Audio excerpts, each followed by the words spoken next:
बहुत समय पहले, सतयुग के अंत में, पूरी धरती पर पाप बढ़ गया था।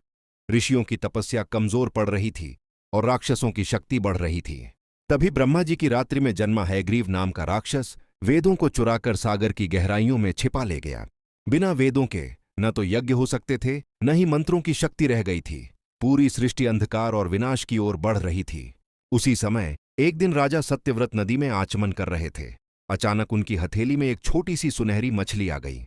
लेकिन जैसे ही सत्यव्रत ने उसे पानी में छोड़ा, वह मछली और बड़ी होती गई। छोटे घट में नहीं समाई, बड़े तालाब में नहीं समाई, यहां तक कि विशाल गंगा में भी उसकी देह फैल गई। सत्यव्रत आश्चर्य और भय से कांप उठे। उन्होंने कहा, तुम कोई साधारण मछली नहीं हो, बताओ तुम कौन हो। तभी मछली ने गहरे स्वर में कहा, राजन, मैं विष्णु हूं। जब प्रलय आएगी और पूरा जगत जल में डूब जाएगा, तब तुम नौका पर चढ़ना। मैं मछली का रूप लेकर उस नौका को खींचूंगा और नए युग की शुरुआत करूंगा।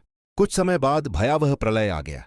आकाश फट गया, समुद्र उमड़ पड़े, पर्वत डूब गए। चारों ओर सिर्फ पानी ही पानी था। लोगों की चीखें, हवाओं की गर्जना और लहरों की गड़गड़ाहट सुनकर दिल दहल उठता था। राजा सत्यव्रत ने ऋषियों, औषधियों, बीजों और 7 महान पुरुषों को नौका पर चढ़ाया। तभी भगवान विष्णु महामत्स्य, विशाल मछली बनकर प्रकट हुए।